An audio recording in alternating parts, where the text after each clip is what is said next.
It doesn't have to always be me versus you, or like my idea versus your idea, my opinion versus yours. It can be me and you versus the problem or versus the idea. And so when you do this, it becomes so much lighter, because you see what you've done there is you've removed the identity from the issues or from the topic. It's no longer like I'm arguing with you because you have this idea and that means something about you. Suddenly it's actually realizing that you are not your ideas and your opinions. So let's just talk about the ideas and opinions almost like in a silo where we can work with them together. So it's like simple ways of saying, okay, this is an interesting idea. Can we talk about it further? Or not being like, so what you are saying is, right? It's like, become aware of all the language that normally gets into these discussions where we're tying the person to their ideas. And by doing that, they also feel threatened. So take the idea out of the person and just look at it on the table plainly. I like something that Buster Benson says, which is that your opponent can see your blind spots better than you can, which is something to always remember, is like even inviting in people to poke holes and to lift up or to show you where the blind spots are. And this is like that constant reminder that there's always something to learn from other people.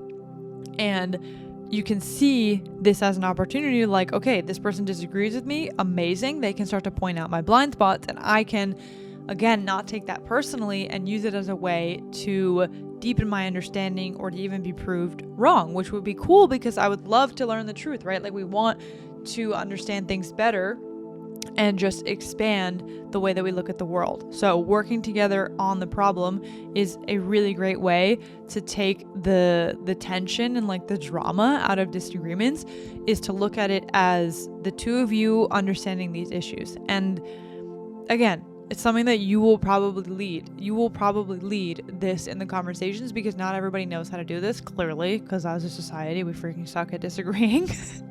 And it's something that you can bring into it and like come up with fun ideas of how to add statements, like those security statements I mentioned, to do this better. Of like, okay, let's imagine that like I'm the one who thinks XYZ. So like let's switch opinions.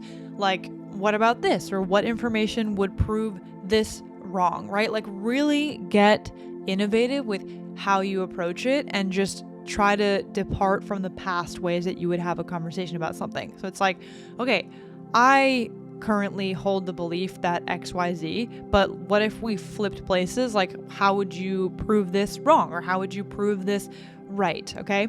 Another really practical thing that you can do, which also shows you where this other person is in terms of like their willingness to talk about things, is you can say things like, what evidence would you need to see to change your mind?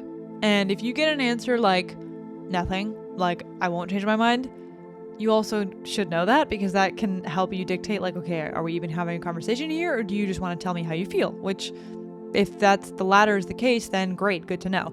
This is something I also pulled from another really great book called How to Have Impossible Conversations.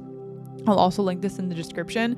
This book is like super, super practical. It literally just like lists out all these tactics on how to have conversations that feel really, really difficult, impossible conversations.